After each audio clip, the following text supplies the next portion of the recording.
Alright, well, I've been dreading to make this video for a while since I did this track a few months ago, early spring, and I ended up breaking a rib when I did it.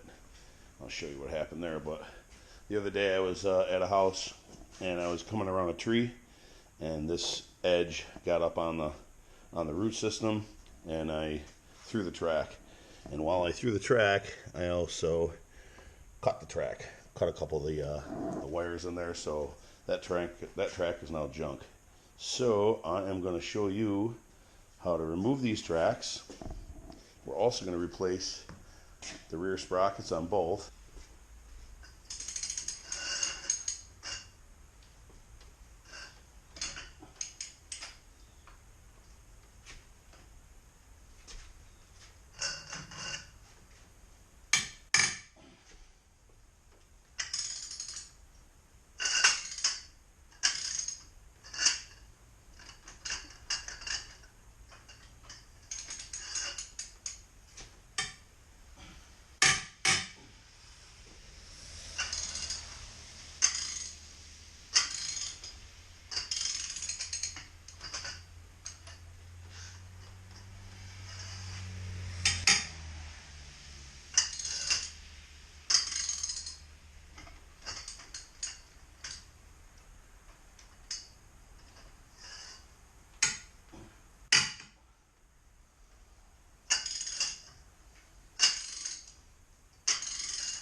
You get the idea.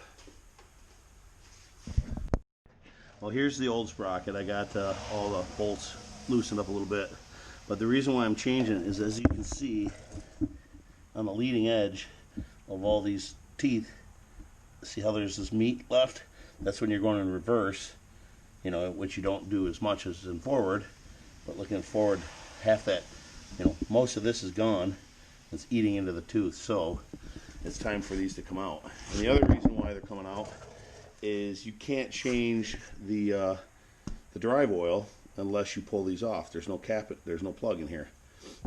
It's, you know, there's a plug back here and a plug back here, and you know, fill from one and empty from the other, but you can't get to it. So what I was thinking, and I talked to the Bobcat guys, and they don't know, so I have to look. I don't even know where the plugs are located, but if they're here and here, why can't you just notch out a little bit of this hub, you know what I mean, so that you can get to it? Now, granted, you got to change the drive oil every 1,000 hours, and I've just crossed 1,000 hours on these sprockets since they were new. So if that's the case, and I'm going to wear through sprockets every 1,000 hours, it's not a big deal. But I would like to know if there's a way that you can get to that without having to pull off the sprocket and the track. Yeah, so anyways, and here's the new one. And you can see, you know, good teeth. I was going to, you know, when I pulled that track off on the other side, because I had to change it overnight because I had to go to a job, I was actually just going to pull both sprockets off and swap them. And that way you'd be pulling on the other end of that sprocket when it's over on the other side.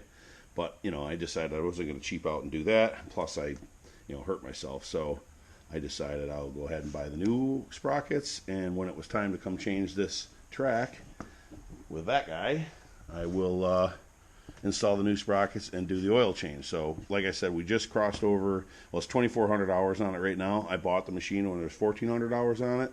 It had new tracks on it, and it had new sprockets, it had new running gear, all that stuff. So they had changed the oil on it, first of all. Now you're asking why only 1,000 hours on these tracks? Well, you know, they're aftermarket tracks. They're not the expensive ones through Bobcat. These are what the Bobcat dealer put on them, and you get, you know. Granted, I've been running this thing in sharp rock for the past 1,000 hours, doing underground for a plumbing company. So a lot of turning and a lot of driving on sharp rocks, getting it caught into all the running gear and stuff. It wears these out like crazy. So when I had the track off the other day, I noticed that these idlers on the bottom are super nice. no play whatsoever. They're still nice and stiff to turn, so that was good. I'll check that one once it's off the ground, and then I'll check that one also when it's off the ground. But now we're going to go ahead and jack this machine up front and back, and then I will pull that plate off and show you how to release the pressure on the track in order to get it off. Alright, here's where it gets sloppy. Inside here you're going to see two fittings. They both look like grease fittings, but the one to the bottom left, it's got a big hole in the center of it. That's actually your drain. You're going to loosen that one, and then the tension on the track and that wheel are going to push grease out. And then I'll show you the other way to get the rest of the grease out so that we can remove the track. So let me get you set up here, fire the machine up, and we'll get to work.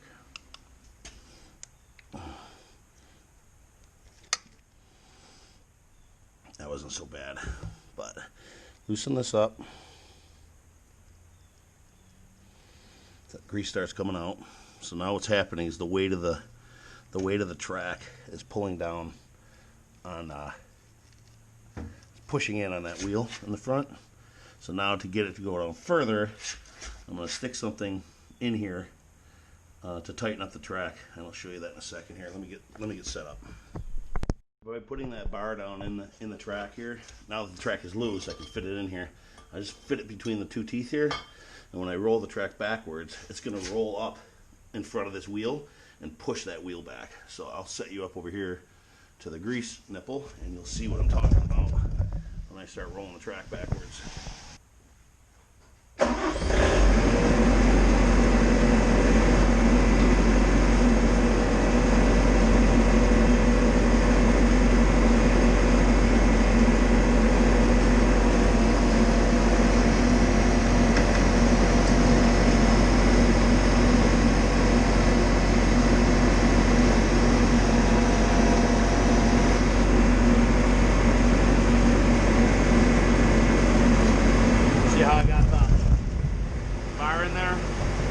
As I roll it backwards, you push it down on that, push it back on that wheel.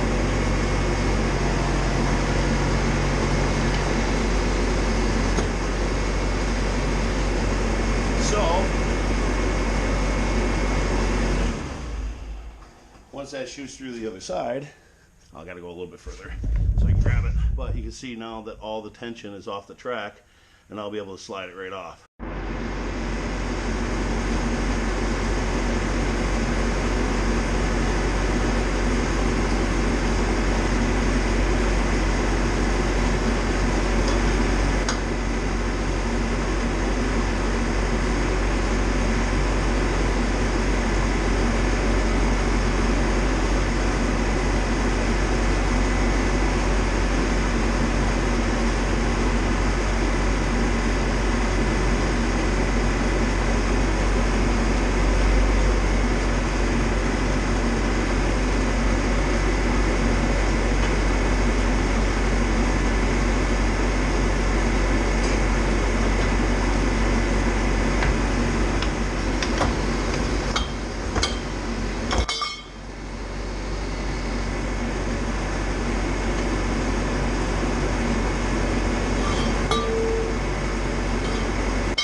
Pipe in there, I just kind of laid it along the front of these wheels so that none of these cogs were touching the wheel, and I was able to get that breaker bar behind it and slide the whole thing over. So now I'm off that front wheel. I'm gonna go to the back and pull it off, but I just found a little pry point on the front here. I'm just able to get this and just knock that track right off. So that was actually very, very simple. Now, because I'm by myself, it's very difficult to get this track out of here because it is so heavy. But you're going to have to manhandle it around. I'm going to go back here. Now that it's all the way loose, I'll be able to get it off. But yeah, there we go. That'll pop off now.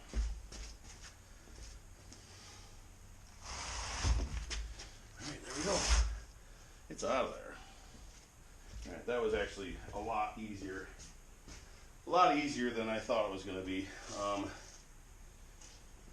think when I took it off the last time, I took it off the back first, I was having more of an issue with it, but that popped right off. So with the right size bar, this is like 2-inch. I jammed that, laid it on the track like that, there. Went in reverse, that pushed that wheel back, and while the bar was still right here, none of these cogs were in contact with that front wheel. And because this is metal and slippery against the metal, I put the pry bar in there, pried it off of here, and just pushed it over.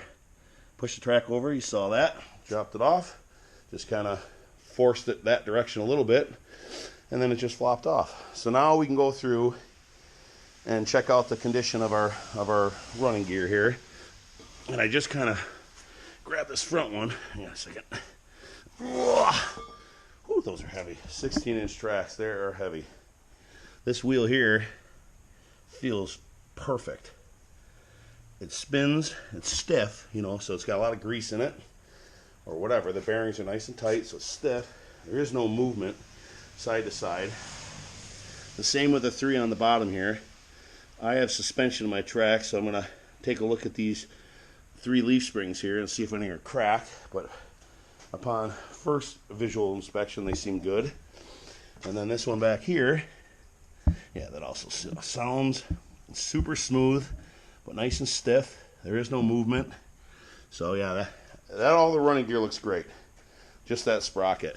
You can see these teeth are just worn really, really bad. So let me get this track out of the way, get those bolts off, pop that sprocket off, and then we'll get to changing the final drive oil. I got this scraped off a little bit more, and checking everything out. Everything looks great, except for that piece of wood right there. That was stuck in here, up inside from down below, up inside this cover. And that piece of landscape timber is from a job I did about 100 hours ago. So that had been hiding in there, just kind of chilling out. But everything looks good. I'm going to go ahead, pull these bolts off, and see what it takes to pull that. Hopefully that just falls off, but I don't know. So let's get these bolts out and get that sprocket off.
Leave 2 of these in here.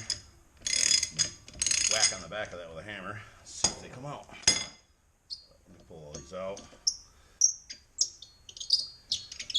Take them over to the wire wheel and clean them up a little bit. Doesn't look like there was any anti-seize or anything on them. I don't think you have to, or I don't think you're supposed to, but I might call the dealer and see, because with all 12 of these, I don't think it would hurt, but I'm not sure. So I'll call those guys and figure it out.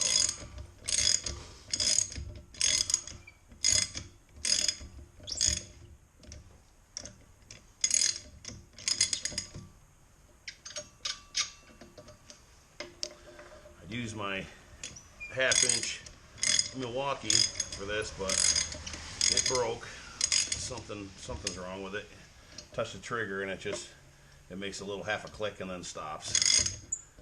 Wiggle it around or do it a whole 1,000 times, it might go, but something's wrong with it. I don't know if the brushes went out on it or something's wrong with the switch, but not good. these two in, but loose. Pull these guys all out.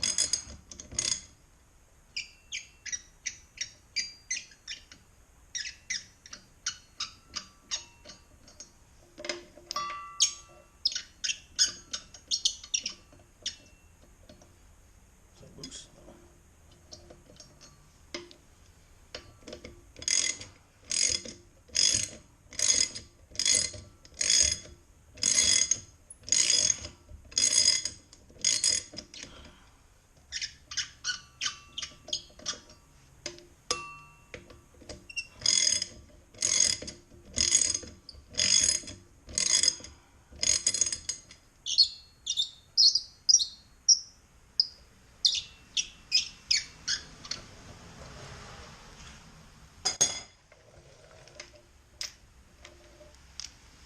Get a little mini. Back this out.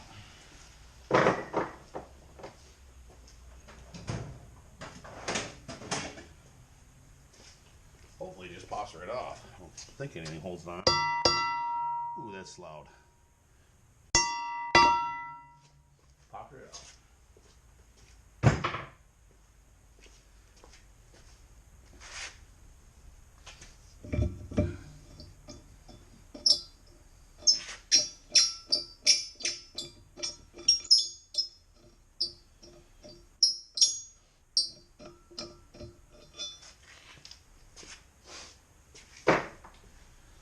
All right, here comes 30 pounds of scrap metal. Ooh, 20 pounds, maybe. Oh, all right. So that's why. That's why. I thought it was going to be in the front here, but it's not. Here's the fill, and here's the drain down there. So you'd have to drill holes in that, and I don't want to have this all packed with mud and dirt, so definitely going to need to take your sprocket off to change the oil. Is what it is. So what I'm going to do now is scrape some of this more of this dirt off, take this little cover off here, get behind it, scrape all the mud out of there, clean this up the best I can, and then I'm going to run the machine and engage this drive for 10, 15, 20 minutes to heat up that oil. Apparently it's freaking just like glue coming out of here, so I'll get back to you when this is a little bit more cleaned up. Well, I scraped all the dirt and everything out of behind the pump, and everywhere I can get to with a screwdriver and a scraper. I'm gonna go in there and blow the rest of that out, clean it up. But this is what came out from behind that. This pile right here. That is unbelievable. I wish there was a better way to clean these things, but in order to get down into all this, that cover has to come off. In order to get that cover off, you have to get the track off. And then, if you're in there, you gotta take that sprocket off so that you can get to in behind all this stuff in here. So, I mean, it was just a nightmare. You couldn't see, this was all packed all the way through here with mud. And down inside there, you can see that little hole. Up inside here is all full. I'm still kind of scraping that out. There's a little bit left in there, but for the most part it's cleaned out. I'm just going to blow this all off, get rid of this pile, and then we'll go about how to we're going to heat up this pump or this motor by just turning it on and engage this one in forward and just leave it like that for 10 or 15 minutes to really get that nice and warm. So I'll go along with a pick and I'll get the mud out of in here, clean that up real well, and then out of the drain I'll do the same thing. So let me get this cleaned up a little bit more, and then I'll get back to you. All right, I'll just let this run for, I don't know, 20 minutes or so. Just get everything moving around in there, and then come back and see if we can drain it. All right. Now that that's lukewarm to the touch, I think we've got the oil heated up enough. So I can go ahead and stop that and kill it. So now we need to take 9/16 or 14 millimeter, whatever you have. We'll pull the bottom one out first, but we need something to put it in. So let me find a little container of some sort. that nut loose. There's just a little O-ring behind these little plugs. So, from what I understand, this stuff is going to be like glue. Yeah, it is. It's nasty and black. So I think once we pull the top one out, it should run through, unless I just don't have it hot enough. But I'll see. Alright, there it goes.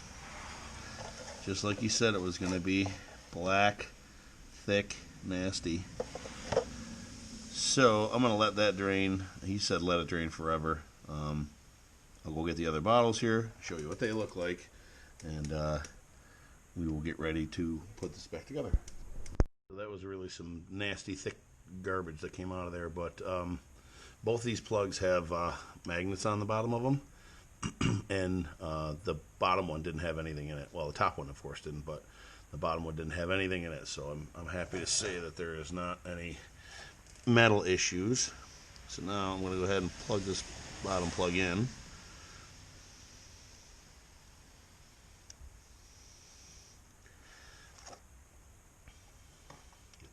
Garbage out of the way. Then got a little O-ring on them. Just inspect the O-ring, make sure it's not bad. They're fine. Just tighten these up a little bit. Don't go crazy. And then for, I think these were $24. I think they were 8 ounces for friggin' $24. Anyways, that's real thick too.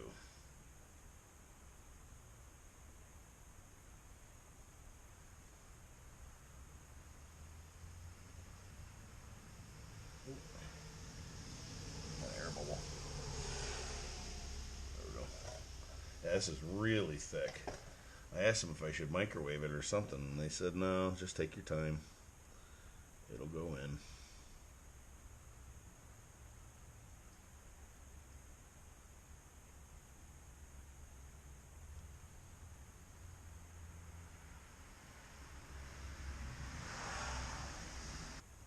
It's going to take me a while. I'll get back to you in a minute.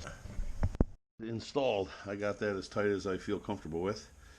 I went around, you know, I do 12 o'clock, 6 o'clock, 1 o'clock, 7 o'clock, 2 o'clock, 8 o'clock, 3 o'clock, 9 o'clock, you know, go around the star pattern. And I did that 4 times. And then the 4th time I used that breaker, and I got just a little bit of a turn on each one of these. So I think I feel comfortable with that. That is tight. It is now time to struggle. I got the track into place and blew the back end out of my pants while I did it. But I'm seeing here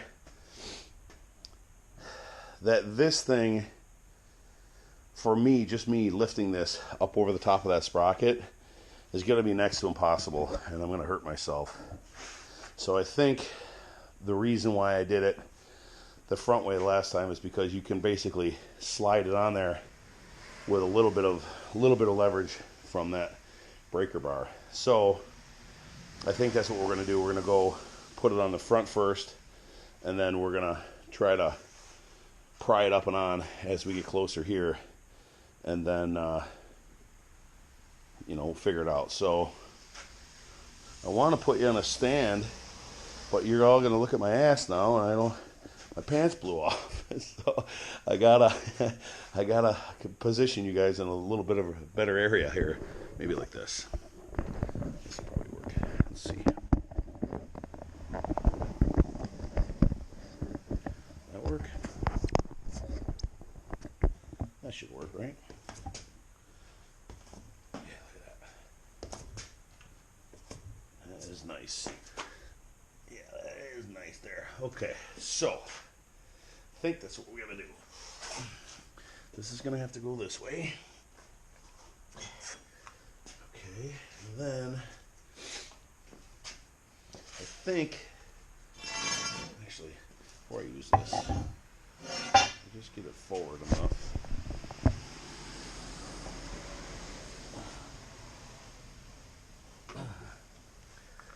Okay, like that. All right.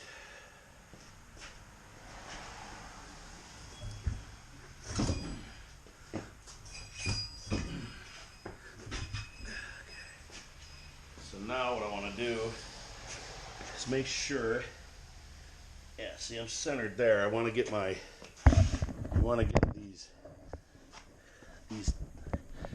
these guys here on either side of that front wheel, which we do. So now what I need to do is, okay, we're stuck on that. I think I'll be able to get a pry bar in here and try to get it up and over, at least get the rubber, inside of the rubber track over the top of those sprockets, and then maybe use the machine to kind of wheel it on. So let's see what we can do here.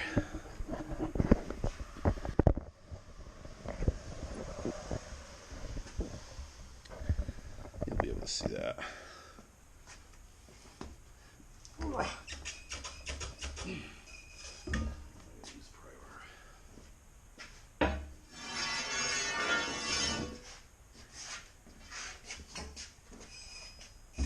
Whoa. That's how I broke a rib last time. All right, let me see.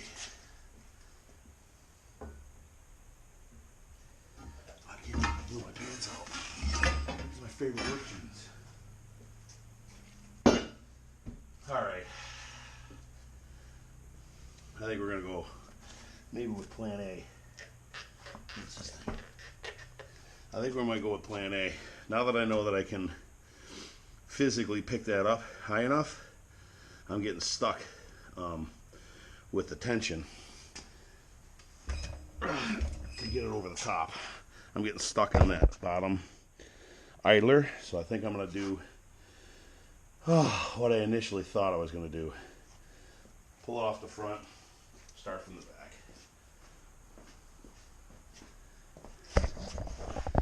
Now mind you, all these videos that I'm watching, there's multiple people or machinery. I'm not using any of that because I'm trying to show you that if you're by yourself,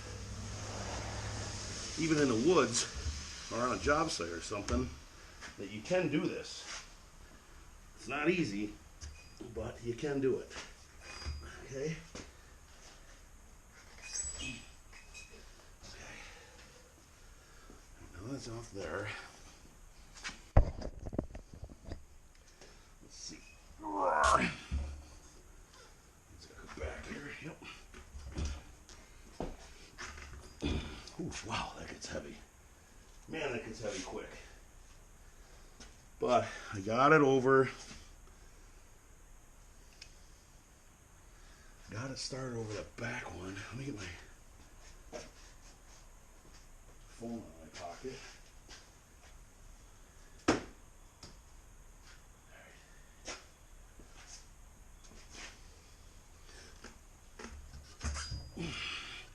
What am I getting stuck on?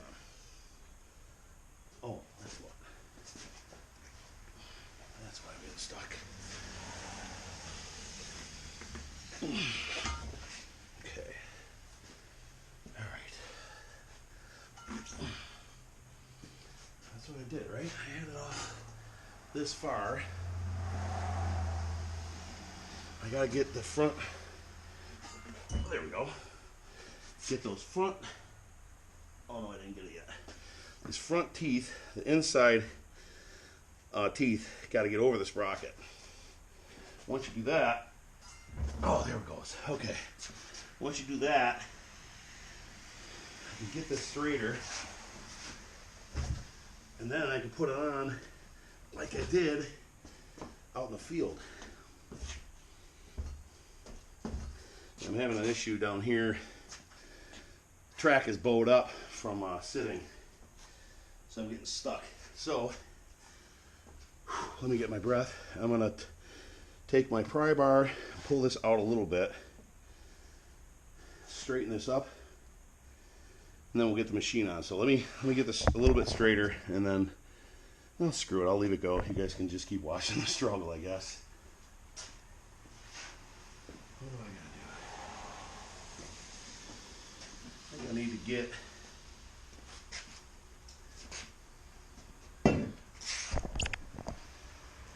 to get this started a little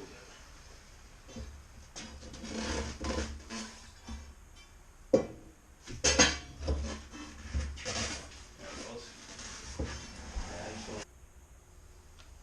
This happened. Huh? Oh, that's good. Yep. So now I have to position the camera so they can't look at my butt. Put some duct tape on it for now. I don't have any duct tape and I don't feel like it right now.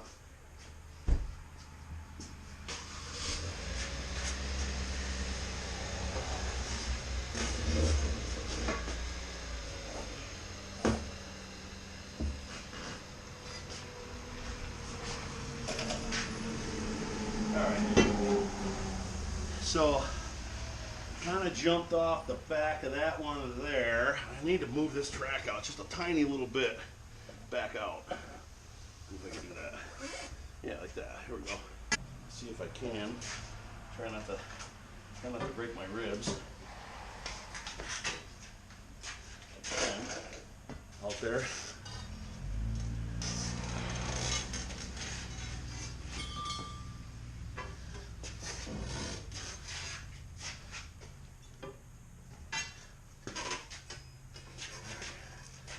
That is put on there.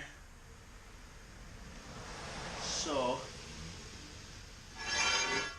before I put the bar in there, the pipe in there, let me just try to go forward a little bit with it and see if it'll come out a little bit further.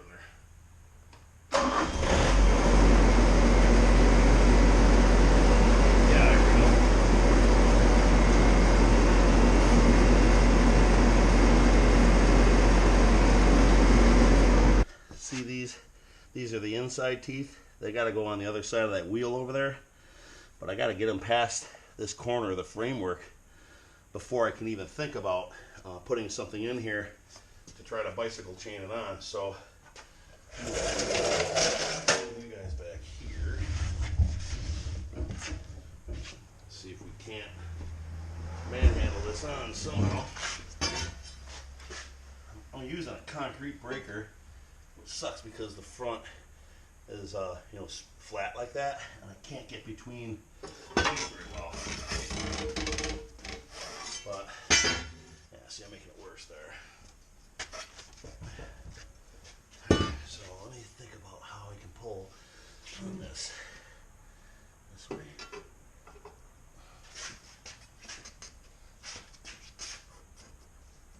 There we go. All right. See, I'm nervous to do that because it's exactly the motion I took a few months ago when I frickin' broke my ribs or severely hurt them. So I'm trying to be careful, and I didn't really do too much to put that on. See, just a little bit of leverage and it popped right on. All right, so now this is where I want to go and put this piece of pipe in here. I used 3 2x2s, square piece of wood. I lined them up in the cogs and I just got it around and slid it on last time, but I don't have them right now, so I'm making do with what I got. So I'm using my jack handle.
That.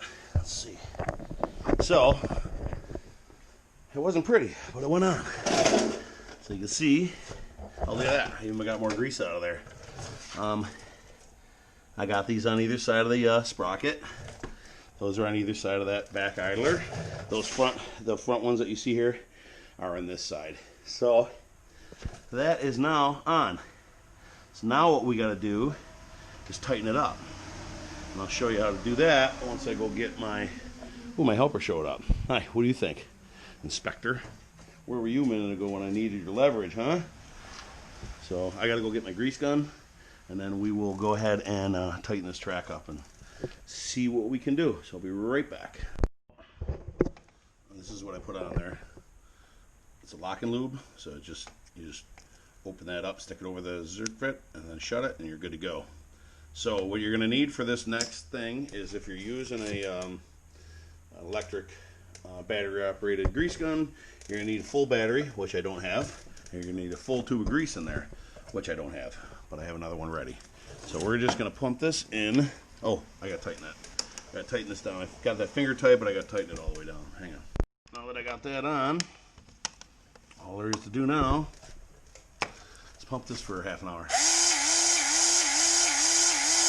And there's that pump. I don't know if this battery's going to make it. We'll see.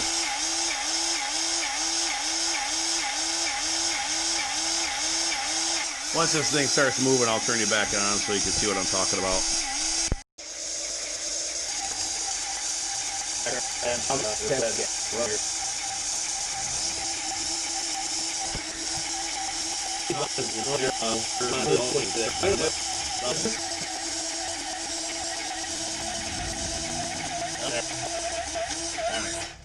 That is about a half an inch of gap there.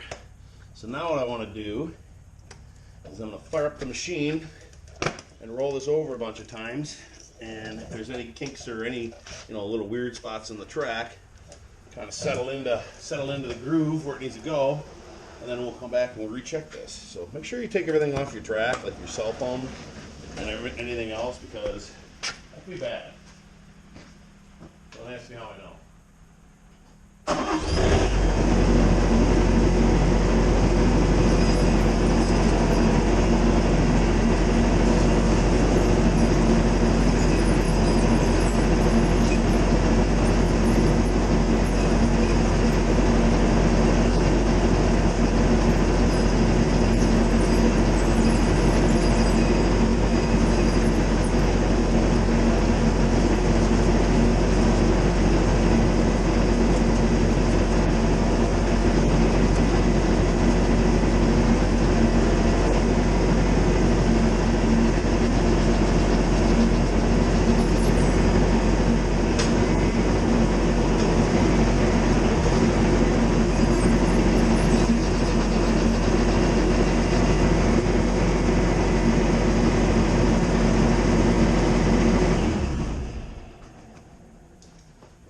Alrighty, let's see what we got for tension now.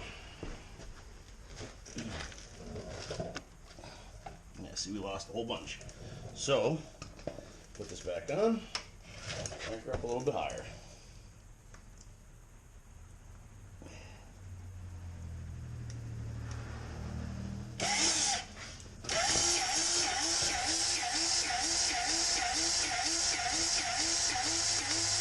Oh, I'm out of grease. I'm out of grease, and I'm right where it needs to be. I'm going to call that good. I will call that good. I'll check this again. What do they say, 10 hours? I think at 10 hours you got to check it again. But I will check again during my next job and make sure that we're good. So the only thing left to do now is loosen this guy up.